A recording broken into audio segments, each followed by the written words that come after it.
हमने शहर को दी एक नई पहचान, हम हैं सिंघानिया बिल्डकॉन।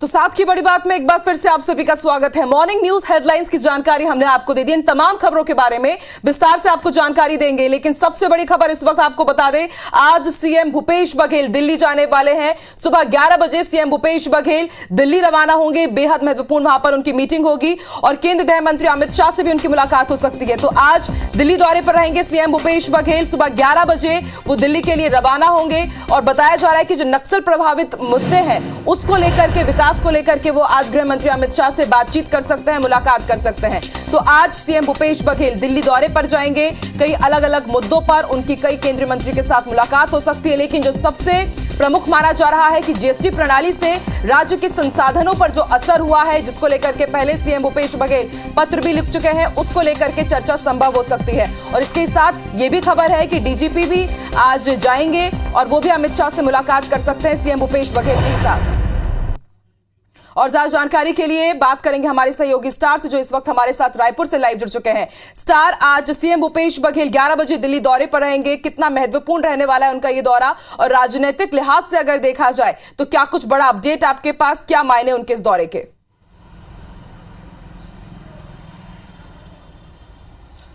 देखिए, मुख्यमंत्री Bhupesh Baghel additional chief secretary Subrat Sahu और डीजीपी अशोक जुनेजा के साथ आज दिल्ली जा रहे हैं और उनकी सीधा गृह मंत्री अमित शाह से मुलाकात है। काफ़ी महत्वपूर्ण ये बैठक हो सकती है, क्योंकि कुछ दिन बाद ही मुख्यमंत्री पूरे प्रदेश का सघन दौरा भी शुरू करने वाले हैं।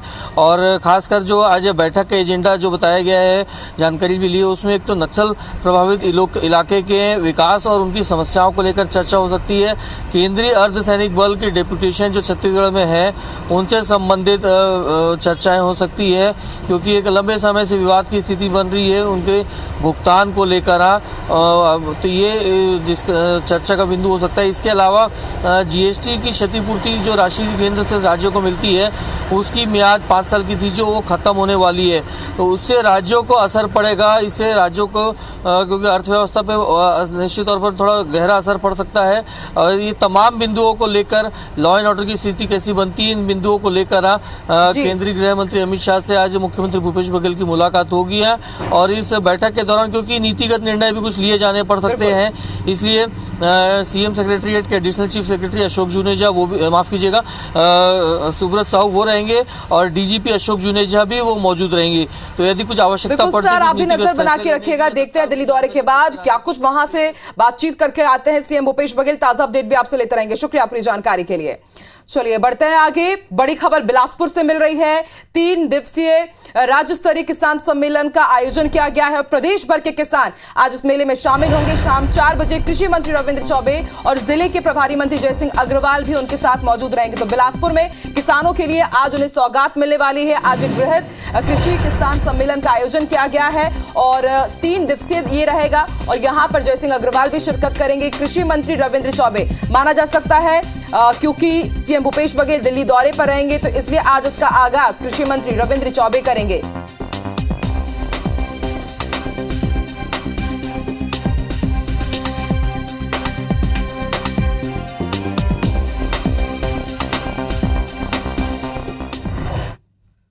चलिए, इन तमाम बड़ी खबरों के बाद अब बात करते हैं खरगोन हिंसा की। तो खरगोन हिंसा को लेकर ट्वीट के बाद फंसे दिग्विजय सिंह की मुश्किलें बढ़ गई है। बीजेपी नेताओं की शिकायत पर भोपाल समेत 5 शहरों में पुलिस ने दिग्विजय के खिलाफ केस दर्ज कर लिया है। दूसरी तरफ खरगोन में बुलडोजर वाली कार्रवाई जारी है, जिसके विरोध में भोपाल काजी ने डीजीपी को ज्ञापन सौंपा है, लेकिन गृह मंत्री ने साफ कर दिया है कि यह कार्रवाई रुकेगी नहीं। ये रिपोर्ट देखिए।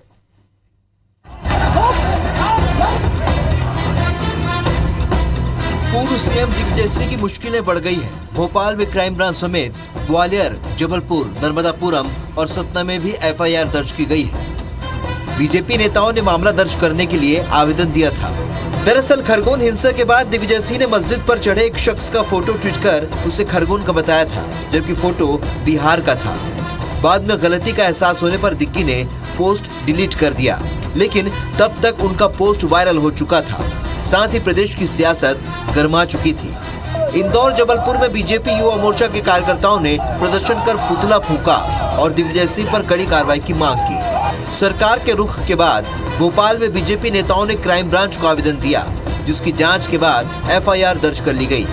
जिन धाराओं के तहत केस दर्ज हुआ है उनमें 7 साल से कम की सजा का प्रावधान है। पुलिस उन्हें गिरफ्तार कर सकती है या नोटिस तामील कराकर छोड़ सकती है, लेकिन इसके बाद दिग्गी को कोर्ट से जमानत लेनी होगी। अभी एफआईआर क्राइम ब्रांच में की गई है, रेलेवेंट सेक्शंस में एफआईआर की गई है और जो भी आगे विवेचना में तथ्य आएंगे उस अनुसार आगे की कार्रवाई की जाएगी। दूसरी तरफ खरगोन में दंगाइयों के खिलाफ कार्रवाई जारी रही। प्रशासन ने कांग्रेस के पूर्व पार्षद अलीम शेख की बस स्टैंड स्थित 4 मंजिला होटल पर बुलडोजर चलाकर उसे जमींदोज कर दिया। गृह मंत्री नरोत्तम मिश्रा ने भी दो टूक कह दिया है कि कार्रवाई जारी रहेगी। इधर बुलडोजर वाली कार्रवाई को लेकर भोपाल शहर काजी मुश्ताक अली नदवी ने डीजीपी को ज्ञापन सौंपकर कार्रवाई रोकने की मांग की। जो शासकीय भूमि पर जो अवैध अतिक्रमण था वो, और अभी जो लगातार अवैधानिक रूप से जिन लोगों ने निर्माण किया था उसी के संदर्भ में कार्रवाई की जा रही है। हम ना ही मध्य प्रदेश में कोई फन उठने देंगे, कुचल देंगे। 92 लोग अभी तक गिरफ्तार हो चुके हैं और लगातार कार्रवाई चल रही है, जल्दी निष्कर्ष पे आ जाए। और जो गुनाहगार हैं उनको सजा दी जाए, बेगुनाहों को नहीं बलबस किया जाए। उन्होंने इस बात हमारी सुनी और हमने पूरा आश्वासन दिलाया है कि बेगुनाहों पर कार्रवाई नहीं होगी, जो गलत होगा उसको कार्रवाई की जाएगी। दिग्विजय सिंह पर एफआईआर दर्ज होने के बाद सियासी बवाल का दूसरा फेज भी शुरू हो गया है, क्योंकि कांग्रेस दिग्गी के बचाव में उतर आई है। लेकिन कई ऐसे नेता भी हैं जो दिग्गी को ही घेर रहे हैं। छिंदवाड़ा के परासिया से कांग्रेस विधायक सोहन बाल्मीक ने ट्वीट कर दिग्विजय सिंह से प्रमाण मांगकर उन्हें कटघरे में खड़ा कर दिया है। ऐसे में कहना गलत नहीं होगा कि आने वाले दिनों में दिग्गी के सामने बीजेपी के साथ साथ अपनों से लड़ने की चुनौती भी होगी। Bureau report, IBC 24। तो जैसा कि कहा जा रहा था कि दिग्विजय सिंह की मुश्किलें बढ़ सकती है, गृह मंत्री नरोत्तम मिश्रा ने भी सख्त हिदायत दी थी कि दिग्विजय सिंह के खिलाफ सख्त से सख्त कार्रवाई की जाएगी। सीएम शिवराज सिंह चौहान ने भी कहा था और अब भोपाल समेत 5 शहरों में एफआईआर दर्ज हो गई है। दिग्विजय सिंह की मुश्किलें बढ़ती हुई नजर आ रही है। और ज्यादा जानकारी के लिए रुक कर लेते हैं भोपाल का, बात करेंगे हमारे सहयोगी विवेक से, जिस वक्त भोपाल से हमारे साथ लाइव जुड़ रहे हैं। विवेक, क्या कुछ जानकारी आपके पास, क्योंकि माना यही जा रहा था कि जो मुश्किलें हैं वो बढ़ती हुई नजर आ सकती है दिग्विजय सिंह के लिए, जिस प्रकार से उन्होंने एक गलत ट्वीट किया, वीडियो को फिर डिलीट किया, लेकिन सख्त कार्रवाई एफआईआर किया जाएगा। अब बड़ा सवाल यह है कि कांग्रेस की तरफ से, दिग्विजय सिंह की तरफ से क्या कुछ स्टैंड रहेगा? देखिए, पूरी कांग्रेस के नेताओं ने अब तक इस पूरे मामले में किसी प्रकार का कोई बयान नहीं दिया है, न ही किसी बड़े लीडर ने इस पक्ष में ट्वीट किया है दिग्विजय के पक्ष में। वहीं दूसरी तरफ कांग्रेस में ही दिग्विजय के इस ट्वीट को लेकर विरोध के स्वर उठ रहे हैं और कांग्रेस के नेताओं ने अभी तक इस पर कोई स्टैंड क्लियर नहीं किया है। सरकार की कार्रवाई जारी है। सरकार ने जिस तरह दिग्विजय के ट्वीट को आधार बनाया और उसके बाद अलग अलग शहरों में एफआईआर की, कल भोपाल में एफआईआर हुई है, ग्वालियर में एफआईआर हुई है, जबलपुर में, नर्मदापुरम में, सतना में एफआईआर हुई है दिग्विजय के ऊपर, और अलग अलग धाराओं में, आईपीसी की अलग अलग धाराओं में जो केस पंजीबद्ध हुआ है, उससे कहीं ना कहीं दिग्विजय सिंह की मुश्किलें बढ़ सकती है। अब दिग्विजय सिंह को या तो जो है जहाँ जहाँ क्राइम ब्रांच में थाने में मुकदमे दर्ज हुए वहाँ पर जाकर बयान देने पड़ेंगे, नोटिस का जवाब देना पड़ेगा, या फिर उनकी गिरफ्तारी भी हो सकती है। हालांकि जो धाराएं हैं वो जमानती है और इस आधार पर उनको जो है थाने में जाकर जो अपने बयान दर्ज करने पड़ेंगे, लेकिन मुश्किलें बढ़ गई है। वहीं दूसरी तरफ कांग्रेस पार्टी के कुछ नेता ही दिग्विजय के इस ट्वीट को लेकर जो है अब सवाल खड़े कर रहे हैं, क्योंकि जिस तरह कांग्रेस पिछले कुछ दिनों से मध्य प्रदेश में एक सॉफ्ट हिंदुत्व की तरफ आगे बढ़ रही थी, वो कहीं ना कहीं इस ट्वीट के सामने आने के बाद उस पर जरूर जो है, उस छवि पर जरूर जो है धक्का लगाया। और यही कारण है कि कांग्रेस के कुछ नेता जो है दिग्विजय के इस ट्वीट को लेकर काफ़ी नाराज नजर आ रहे हैं। वहीं बीजेपी अब इसको इस मुद्दे को जो है अब जो प्रदेश की सड़कों पर लेकर जाने की तैयारी में है, दिग्विजय के खिलाफ जो है सड़कों पर उतरकर प्रदर्शन करने की तैयारी में है और इस मुद्दे के जरिए, दिग्विजय के जरिए पूरी कांग्रेस को घेरने की तैयारी में। और यही कारण है कि कल देखा हमने कि अचानक जो है जैसे ही ये ट्वीट आया और उसके बाद डिलीट हुआ और तमाम बीजेपी के बड़े से बड़े नेता अचानक मैदान में उतरे और पूरा घटनाक्रम ऐसे तब्दील हुआ कि देखने वाली बात होगी अब कांग्रेस क्या कुछ स्टैंड लेती है और दिग्विजय सिंह आगे से रहकर के क्या कुछ करते हैं, क्या वो माफी मांगते हैं अपने इस ट्वीट को लेकर के, शुक्रिया पूरी जानकारी के लिए, आप भी नजर बना के रखिएगा। तो चलिए इस बड़ी खबर के बाद आगे बढ़ते हैं। बड़ी खबर खरगोन से मिल रही है। 2 होटलों पर बुलडोजर चला है। देर रात दोनों होटलों पर कार्रवाई की गई है और बताया जा रहा है कि टॉकीज, मोहन टॉकीज के पास ये होटल और पुलिस हिरासत में 12 से ज्यादा संदिग्ध लिए गए हैं। कार्रवाई के दौरान ये सभी युवक होटल में ही बैठे हुए थे और कोतवाली पुलिस अब पूछताछ कर रही है। तो इस वक्त की बड़ी खबर आपको बता रहे हैं, मोहन टॉकीज इलाके में दोनों होटल है और यहां पर ये बड़ी कार्रवाई की गई है। पुलिस हिरासत में 12 से ज्यादा संदिग्ध है। और ज्यादा जानकारी के लिए बात करेंगे हमारे सहयोगी शशिकांत से, जो इस वक्त हमारे साथ मौजूद हैं, लाइव जुड़े हुए हैं। क्या कुछ जानकारी है आपके पास शशिकांत? कार्रवाई के दौरान होटल में जो युवक बैठे हुए थे उनको गिरफ्तार किया गया है, एक के बाद एक ताबड़तोड़ प्रशासन एक्शन में है और आगे क्या कुछ कार्रवाई की जाएगी? और अभी ये भी जानना चाहेंगे कि ताजा माहौल कैसा है? जी मैं बता दूं, खरगोन के रामनवमी पर हुए उपद्रव के बाद में लगातार पुलिस और प्रशासन एक्शन में नजर आ रहा है। कल देर रात को मोहन टॉकीज इलाके में 2 होटलों पर कार्रवाई की गई। इस दौरान जेसीबी की मशीन से उनको दोनों होटलों को ध्वस्त कर दिया। इस दौरान जब होटल की चेकिंग की गई तो उसमें 1 दर्जन से अधिक संदिग्ध युवक उसमें बैठे दिखाई दिए, जिसके बाद में उनको हिरासत में लेके पुलिस कोतवाली लाया गया, जहां उनसे पूछताछ की जा रही है।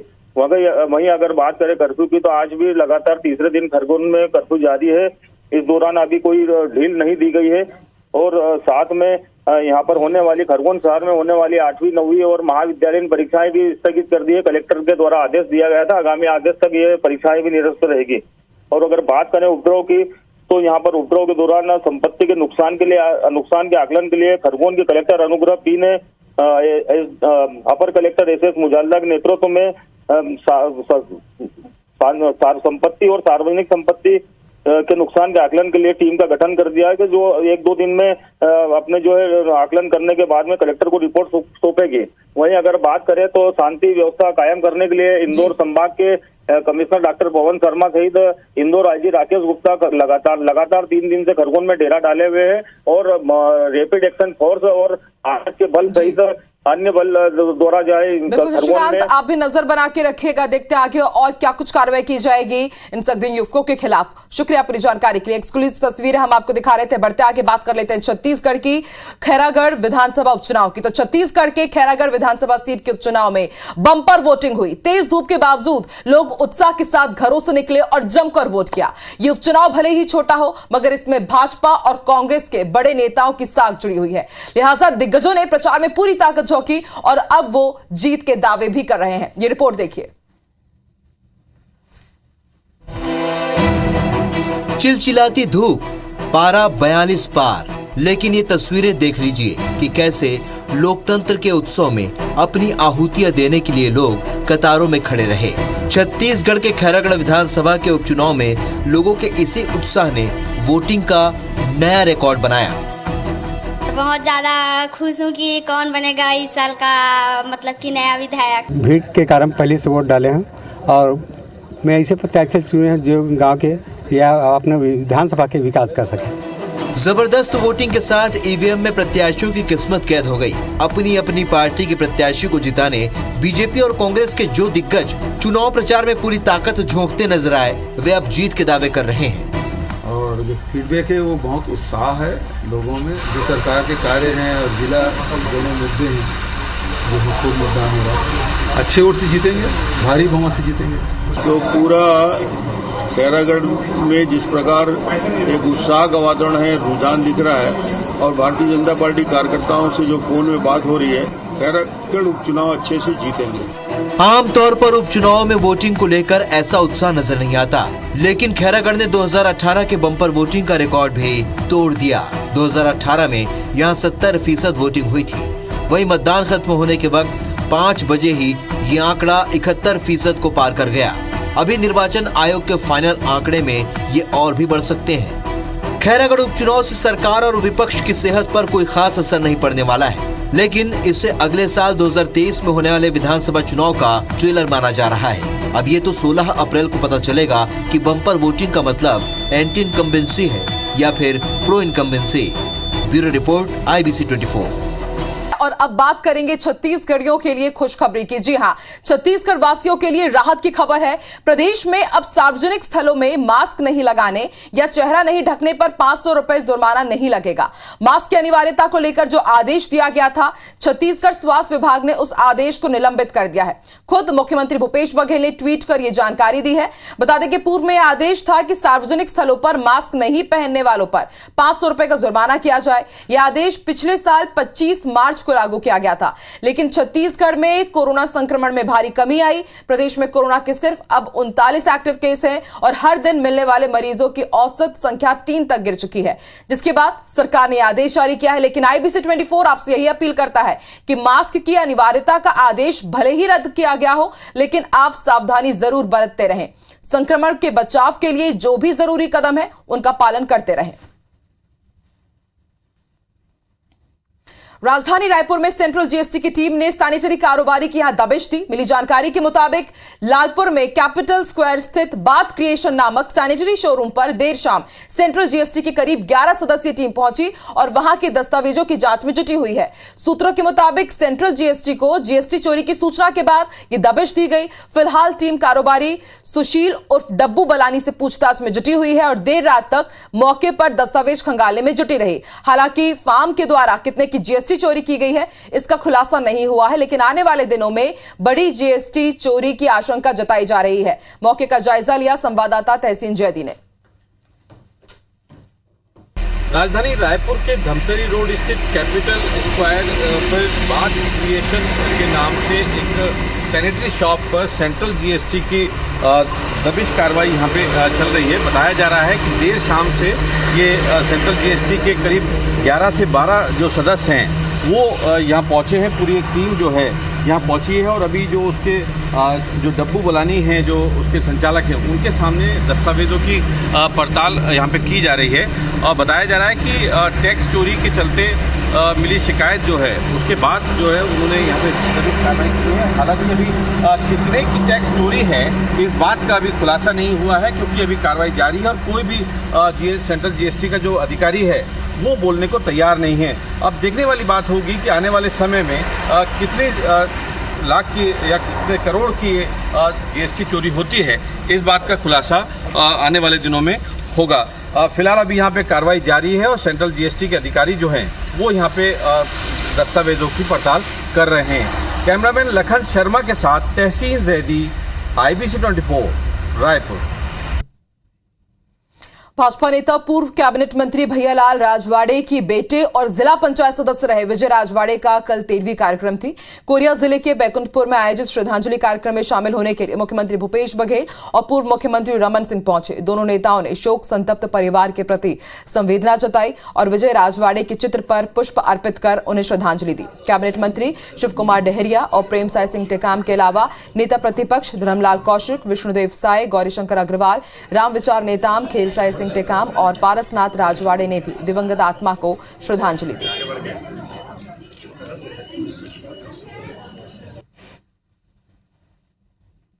कड़ी मेहनत की जाए तो कोई भी मंजिल पाई जा सकती है और इसका जीवंत उदाहरण महासमुंद की नेत्रहीन ईश्वरी निषाद ने पेश किया है।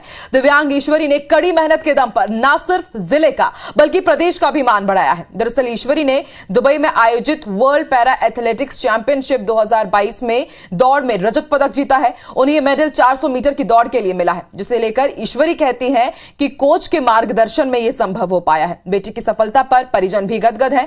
बता दें कि समहर गांव की रहने वाली ईश्वरी को साल 2016 में टीचर निरंजन साहू ने दौड़ाना शुरू किया था। तब से लेकर अब तक ईश्वरी कई मेडल जीत चुकी हैं। अब ईश्वरी गांव के साथ प्रदेश के लोगों के लिए प्रेरणा बन गई हैं। जो पूर्व छात्रा है ईश्वरी निषाद है, इन्होंने दुबई में वर्ल्ड पैरा एथलेटिक एवं 13वां Fazza international para athletic championship हुआ, जिसने 400 मीटर रेस में रजत पद प्राप्त कर एशिया खेल के लिए चयन हुआ है। ये अवसर है जहाँ तक वो लोग पहुँचा थे वो अच्छा जगह ही लगा थे और खेल कूद में अच्छा आते थे। मन खुश हमारा अच्छा लगा थे सर। तो ईश्वरी निषाद ने पूरे देश के साथ छत्तीसगढ़ का भी मान बढ़ाया है। जिले और प्रदेश का उन्होंने मान बढ़ाते हुए कई मेडल अपने नाम किए हैं और वर्ल्ड पैरा एथलेटिक्स चैंपियनशिप का आयोजन किया जा रहा है इन दिनों और उसमें उन्होंने मेडल अपने नाम किया है। बेटी की सफलता पर परिजन भी गदगद है।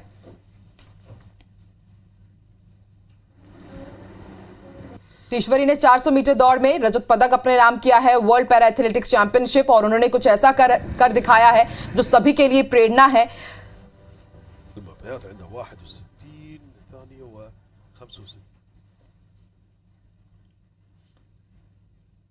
अब बात करते हैं धार की पीथमपुर के रिट स्पिन कंपनी में भीषण आग लगने से कंपनी को करोड़ों रुपए का नुकसान हो गया है। सूचना के बाद दमकल की 4 गाड़ियों ने आग पर काबू पाया।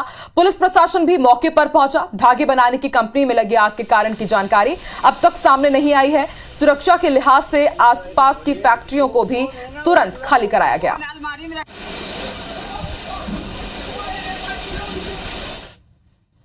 हमारे स्टेशन से फायर वाहन आ चुके हैं और आग बुझाने की कार्रवाई चालू है। अभी लगभग 60% नियंत्रण में है और आग बुझाने की कार्रवाई चल रही है।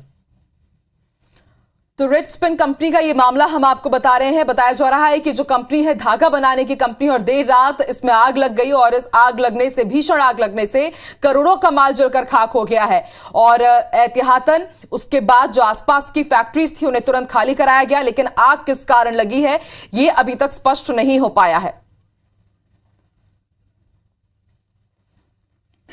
ये तस्वीरें हम आपको दिखा रहे हैं। इन तस्वीरों को देखकर आप अंदाजा लगा सकते हैं कि इस कंपनी में कितनी भीषण आग लगी होगी।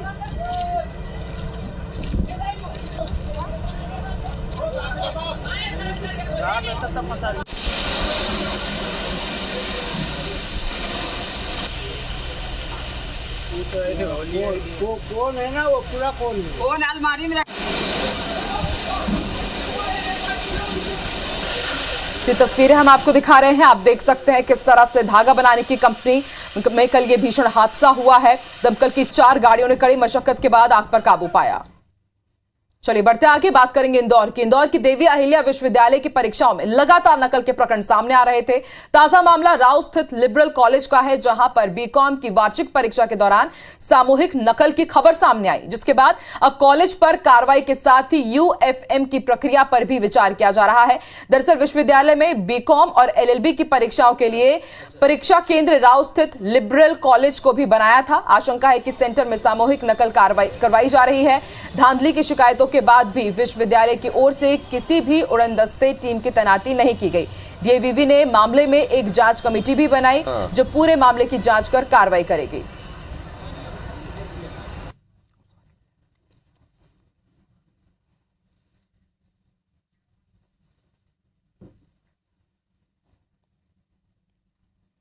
हाँ, अभी 2-3 सेंटर से ऐसी रिपोर्टिंग हुई है कि पहले पता चला है कि कुछ पेपर लोगों को पहले ही मिल गए और एक आध जगह अभी रिसेंटली एक और आई है कि इन्विजिलेटर्स भी ठीक नहीं हैं। तो ऐसे बहुत सारी शिकायतें अब आ रही हैं। अब लगता है 2 साल बाद एग्ज़ाम हो रहे थे, सब फेस करना पड़ेगा, पर कोई बात नहीं, हम लोग अभी इंक्वायरी अपनी सेटअप कर रहे हैं और जो भी होगा बिल्कुल टफ एक्शन लिया जाएगा।